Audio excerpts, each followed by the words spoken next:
Всем привет, меня зовут Паша, и на этом канале мы говорим и обсуждаем музыку.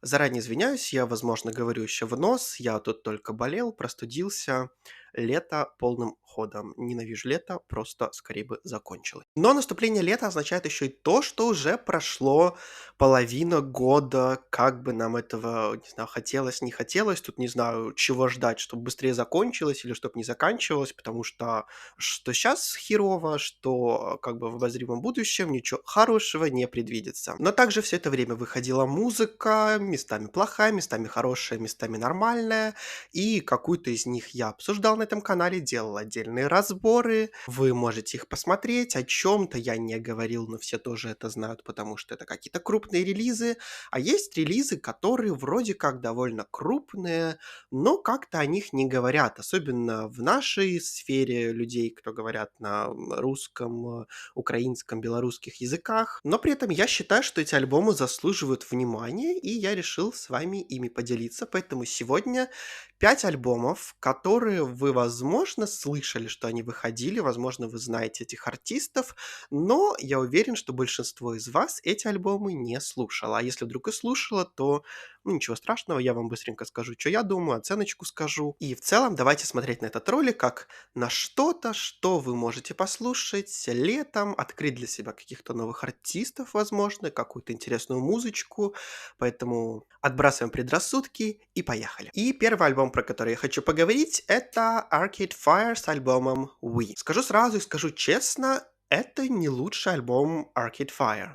Но суть в том, что даже не лучший их альбом хороший, и он заслуживает внимания. Если вам вдруг нужны какие-то рамки, то Arcade Fire — это такой трушный инди-рок, и я бы сказал, что этот их альбом — это такой своеобразный ребут их дебютного альбома Funeral. Между прочим, Funeral от Arcade Fire — просто иконический альбом, всем максимально советую, потрясающая работа.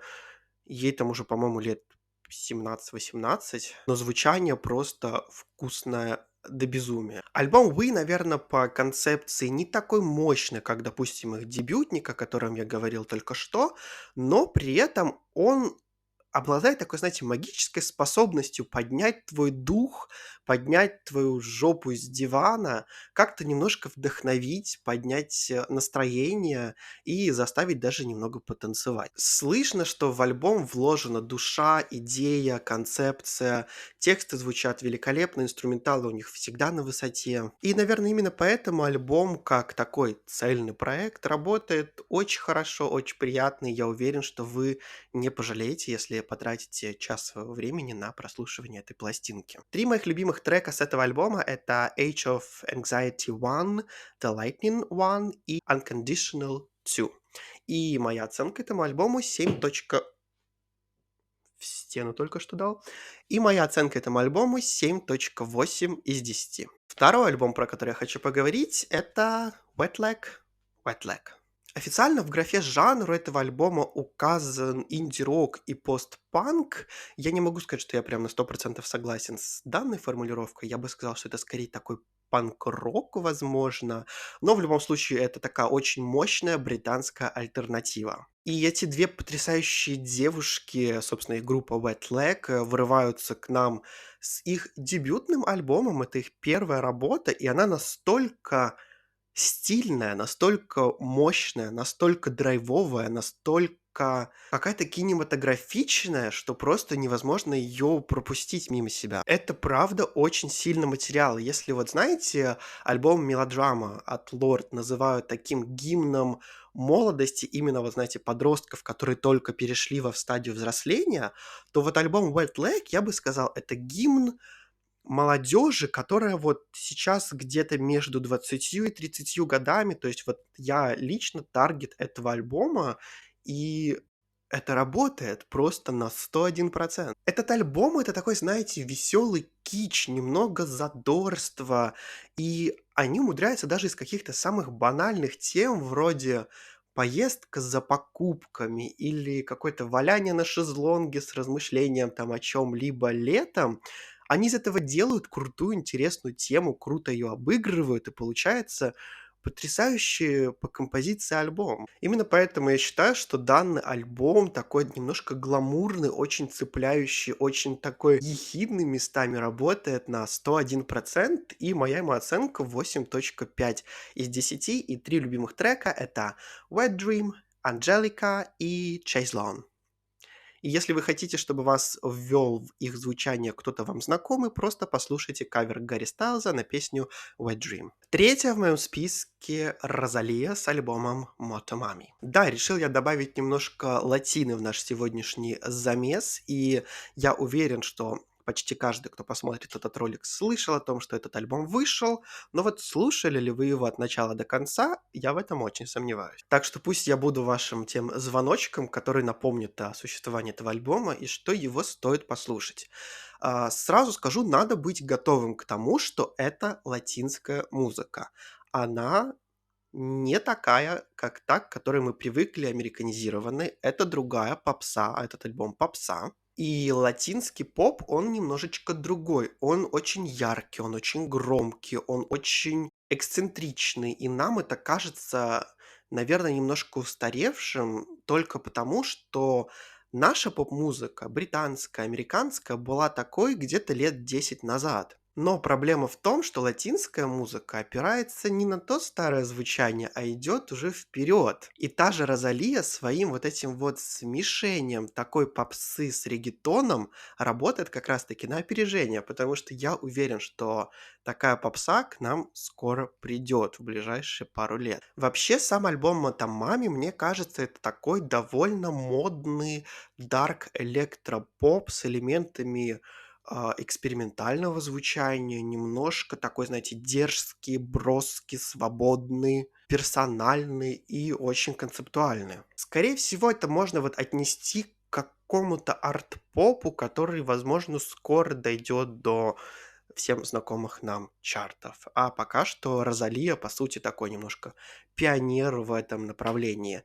И мои любимые треки на этом альбоме — это Саоко, Cute и Хентай, а моя оценка альбома Мотомами 8,0 из 10. Четвертый альбом в моем списке, тут я уже добавляю немножечко звучания тем, кто любит R&B. Это FK Twigs с альбомом Capri Suns. И это такой, знаете, R&B альтернативный, очень концептуальный, все как мы любим. Вообще это не альбом, это микстейп, это все-таки немножко другое, но все равно я считаю, что она заслуживает быть в этом списке, и чтобы я, знаете, вам немножко подолбал голову, чтобы вы ознакомились с данной работой. Потому что она дарит довольно занятное разнообразие стилей, и местами даже кажется, что это превращается в какую-то кашу. Ну, пару раз так случается как раз-таки в районе интерлюдий на этом альбоме, но каждый раз, когда это случалось, FK Twigs довольно умело возвращала все на нужную дорогу и сглаживала все, знаете, неровности и какие-то углы. Тут, знаете, такой альбом немножко самопознания, немножко самокопания, страданий, травм,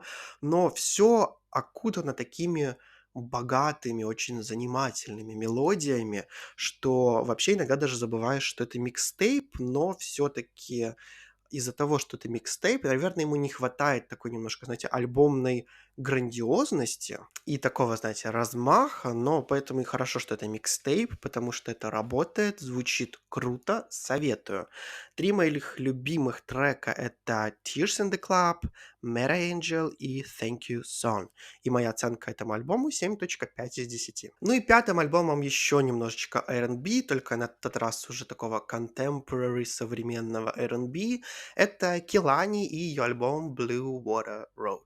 Я вроде как мог поискал в инсте, как она себя идентифицирует, и у нее в профиле написано, что можно называть ее she и they, то есть я так понимаю, что по логике можно говорить она. Надеюсь, я все правильно сделал, никого не обидел. На данный момент я, наверное, смело могу сказать, что это лучший альбом Келани, у нее их, кстати, 3, если не считать микстейпов. Данный альбом и его звучание так легко и ненавязчиво подходит ее стилю, что она тут звучит на 100% правдоподобно, очень ненапряжно, очень честно и, ну, просто к месту. Из-за этого тут начинает работать и концепция, и довольно наполненные смыслом, и хорошей лирикой тексты, и общее настроение альбома. Потому что он такой, знаете, довольно легкий, летний, очень ненапряжный.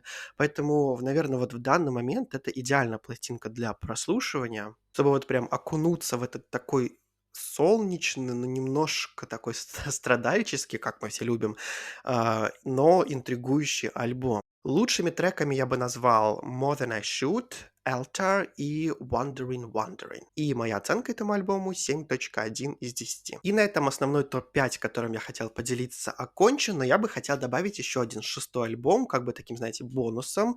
Почему бонусом? Потому что он вышел не в этом году, а в прошлом, но я хочу вам про него напомнить. Это Lorde с альбомом "Solar Power". Ребята, я знаю, многим не понравился этот альбом, однако, если вы смотрите мой канал, знаете, что я его очень высоко оценил, и он у меня был в топ-10 лучших альбомов прошлого года. Ребята, этот альбом очень сильно недооценили. Я вам максимально советую к нему вернуться вот прямо сейчас, в этот сезон, в начало лета, потому что, возможно, во многом этот альбом не зашел публике, потому что Лорд очень сильно промахнулась с датой его выпуска.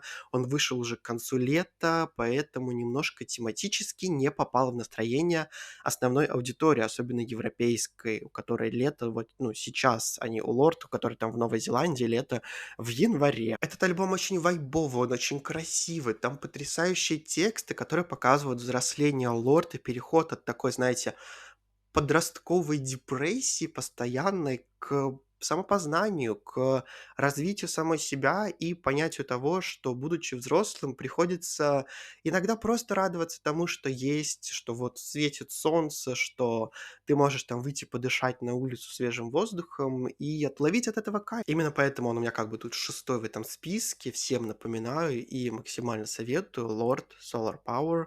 Муа. Но у меня, пожалуй, на этом все. Обязательно напишите, какие альбомы первой половины этого года у вас в любимчиках, из тех, которые, знаете, такие не самые популярные. Мне было бы очень интересно почитать ваше мнение. Если вы уже слушали или соберетесь послушать один из альбомов, который я вам тут сейчас советовал, то тоже обязательно пишите.